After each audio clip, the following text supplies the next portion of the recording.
Assalamualaikum warahmatullahi wabarakatuh. Bismillah, alhamdulillah, wassalatu wassalamu ala rasulillah Sayyidina wa maulana Muhammadin ibni Abdillah wa ala alihi wa ashabihi wa man tabi'ahum wa mawalah. Amma ba'd, fala hawla wa la quwwata illa billah. Para hadirin, para jamaah rahimakumullah, teristimewa yang hadir di majelis ini, dan tentunya untuk seluruh pemirsa dimanapun berada.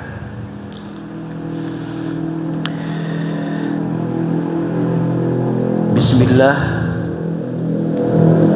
kita akan melanjutkan makalah yang ketiga dari kajian kitab Nasaihul Ibad. Bismillahirrahmanirrahim. Qala mu'allif rahimahumullahu ta'ala wa nafa'ana bi ulumihi fid darini amin ya rabbal alamin.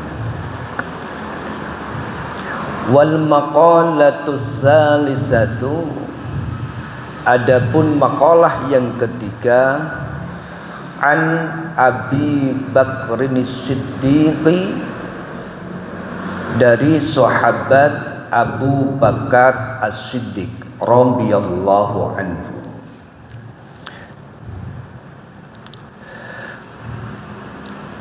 Beliau berkata, man dakhala al-qabra bila zadin faka'annama raqiba al-bahra bila safinatin.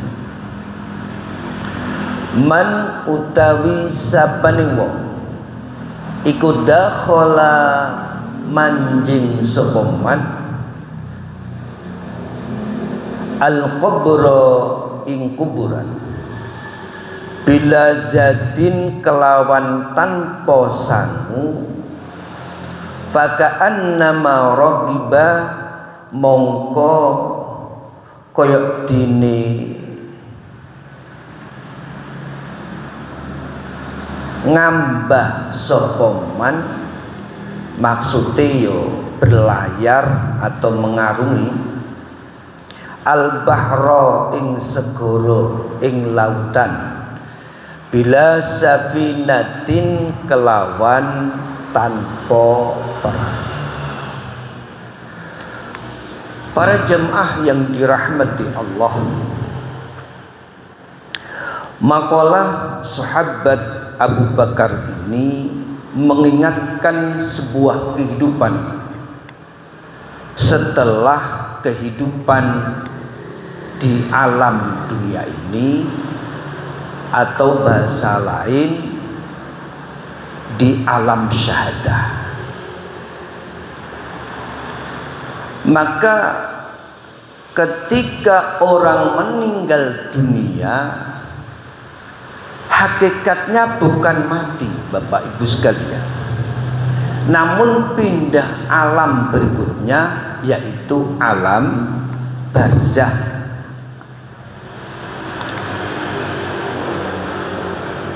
Alam barzakh adalah pintu pertama di dalam kehidupan yang gaib.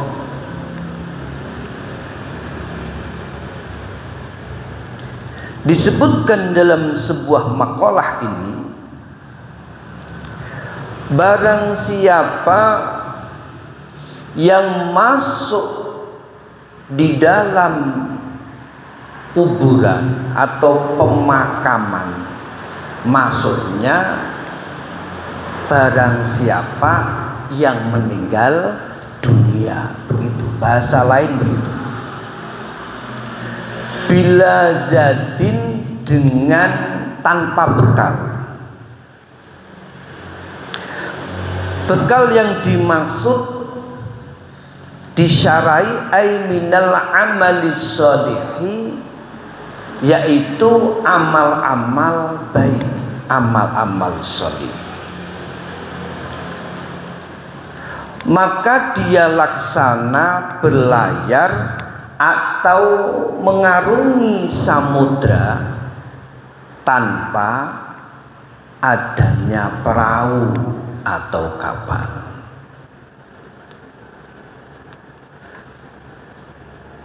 Kita bisa membayangkan jika ada orang mencoba untuk mengarungi lautan tanpa perahu, begitu sulitnya, begitu sengsaranya.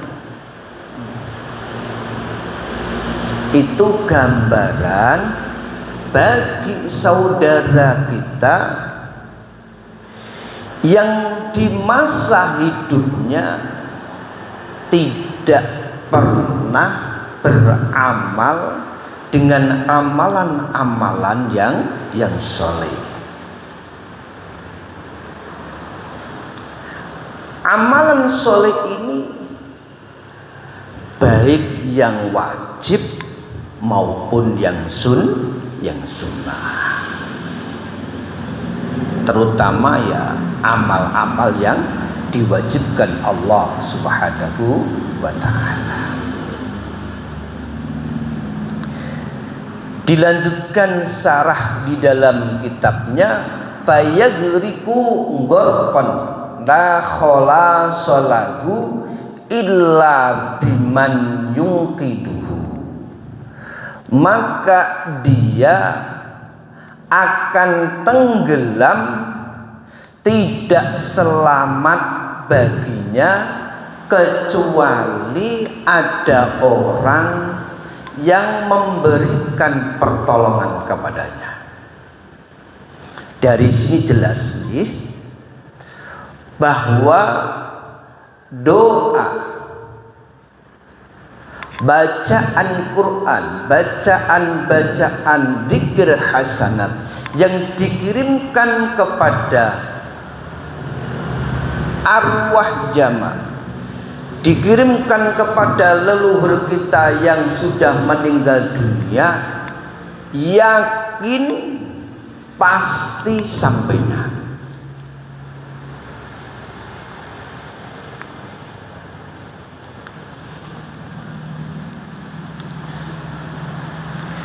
Kama qala sallallahu alaihi wasallam, sebagaimana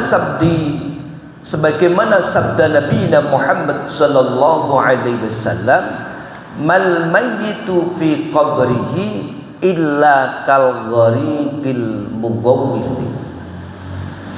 Mal mayyitu fi qabrihi, tidak ada satupun jenayah di dalam makbarahnya kecuali sebagaimana orang yang tenggelam yang minta tolong, al-mughawwisi yang minta tolong. Mereka yang meninggal dunia digambarkan Nabi sebagaimana mereka mau tenggelam kemudian minta pertolongan. Bersyukur sekali apabila kita ini punya anak-anak yang soleh, punya keluarga yang soleh, punya ahli waris yang soleh, yang setiap saat habis sholat fardu atau minimal malam Jum'ah dia membacakan satu surat Al-Fatihah, membacakan dzikir Yasin, membacakan apa lagi? Dzikir tahlil dan lain-lain sebagainya. Itu semuanya bisa menolong kepada ahli kubur.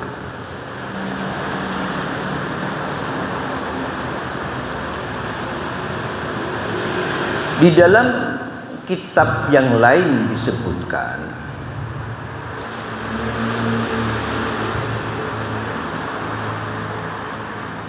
di dalam makam itu ada beberapa orang yang istimewa mendapat kiriman dirupakan sebagaimana makanan yang sangat lengkap dan lezat. Namun juga ada sekian banyaknya ahli kubur yang mereka mencari sisa-sisa dari makanan yang ada.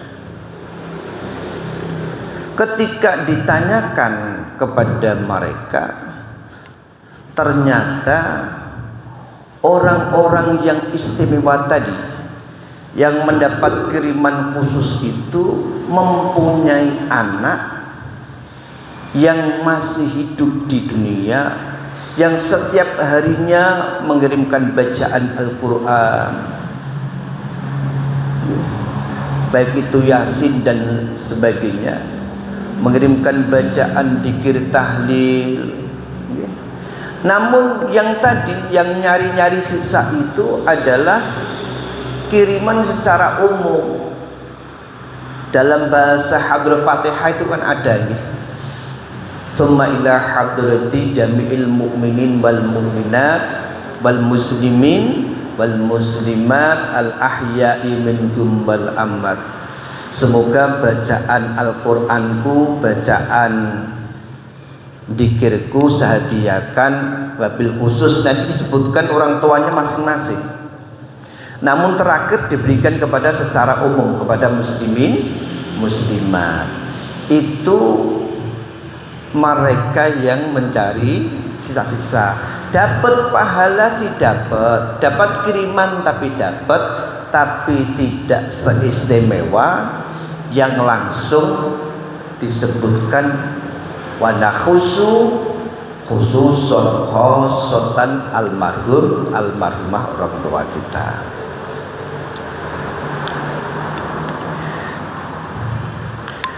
Untuk memantapkan dan meyakinkan hati kita para jamaah yang dirahmati Allah,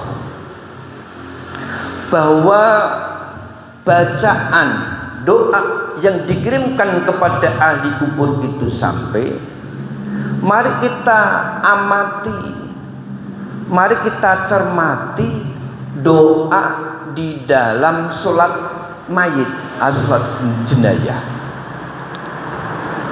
Sholat jenazah atau mayit itu kan rakaat pertama membaca surat Al-Fatihah, yang kedua rakaat kedua takbir pertama membaca Al-Fatihah, takbir kedua membaca sholawat kepada Nabi, yang ketiga ada doa Allahumma gfir lahu warhamhu wa'afihi wa'fu anhu. Jika diterjemah Allahumma gfir lahu, maka artinya ya Allah ampuni dia, ya warhamhu, berikan rahmat kepadanya, berikan kasih sayang kepadanya. Ini artinya bahwa doa istighfar memohonkan ampun kepada mayit yang disolati itu sampai. Bagaimana dengan pendapat saudaraku yang mengatakan bahwa doa atau bacaan itu tidak sampai kepada mayit? Ya, monggo-monggo saja, saling menghormati pendapat ini. Lana a'maluna walakum a'malukum. Jadi kita saling menghormati, yang penting jangan sampai saling menyalahkan di antara satu dengan yang lain.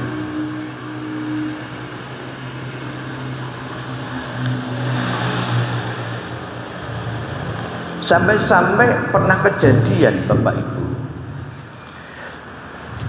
secara langsung saya itu pernah menghadiri acara pemakaman, acara pemakaman. Ya, si jenayah ini, almarhum ini punya 2 anak laki-laki. Yang satu punya pemahaman Ahlus Sunnah wal Jamaah bahwa doa bacaan itu sampai, sementara anak yang kedua itu punya pendapat tidak sampai. Sampai di pemakaman itu masih bersih tegak di antara 2 anak ini. Kemudian saya ambil kebijakan tengah-tengah. Saya mendoakan jenayah, mentalkin jenayah dengan bahasa sambutan.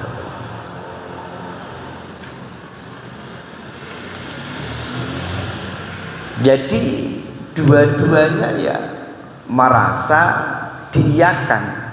Yang anak satunya pendapat bahwa doa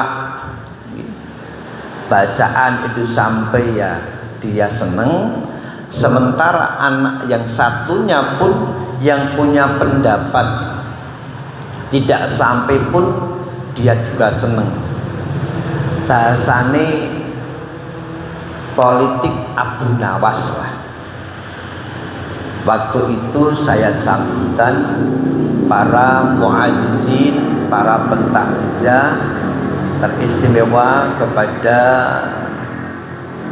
keluarga besar almarhum yang dirahmati Allah. Ketika Bani Adam, manusia sudah meninggal dunia semacam ini, amalnya terputus. Dia sudah harus mempertanggungjawabkan dari amal-amal yang pernah dikerjakan ketika dia masih hidup. Yakinlah bahwa nanti akan hadir 2 malaikat yang bernama Mungkar wa Nakir, yang akan bertanya, Marabbuka, siapa Tuhanmu, apa agamamu, siapakah nabimu, siapakah bapakmu, dan lain sebagainya. Saya terjemah sebagaimana saya sambutan. Padahal sambutan saya ini ya isinya talqin, Bapak Ibu. Inilah yang namanya kebijakan di dalam berdakwah. Ibaratnya mancing itu ya, cari ikan itu dengan alat pancingan. Yang penting ikannya dapat, tapi airnya tidak keruh. Maka di dalam pengajian kali ini kami tekankan, khilafiyah, perbedaan pendapat itu tidak akan selesai. Itu sunnatullah. Maka darinya, agar umat ini rukun, tidak gontok-gontokan, tidak saling menyalahkan, mengkafirkan, membid'ahkan, maka saling menghormati pendapat yang ada. Bagi saudaraku yang setiap malam Jumat tahlilan, yasinan, lanjutkan, dan dalilnya jelas. Ini dalilnya juga jelas. Bagi saudaraku yang meyakini atau punya pendapat bahwa doa dan tali sampai, ya silahkan. Yang merasa cukup dengan amal solehnya, tidak membutuhkan pertolongan yang lain, tidak membutuhkan doa yang lain, ya silakan. Namun kami yang melaksanakan tahlilan, yang melaksanakan yasinan, jangan engkau kafirkan, jangan engkau bid'ahkan. As-sukut sudah, diam saja. Karena kami melaksanakan ini bukan karena kebodohan, tapi kami juga melaksanakan dengan dalil-dalil yang jelas. Para jemaah yang dirahmati Allah Subhanahu wa taala, demikian saja kajian yang ketiga. Semoga Allah menjadikan keberkahan dalam hidup kita, barokah ilmu kita, barokah keluarga kita, barokah anak cucu kita, barokah pula rezeki kita, barokah bidini wa dunya wal akhirah. Mohon bermaaf wal afu minkum. Wassalamualaikum warahmatullahi wabarakatuh.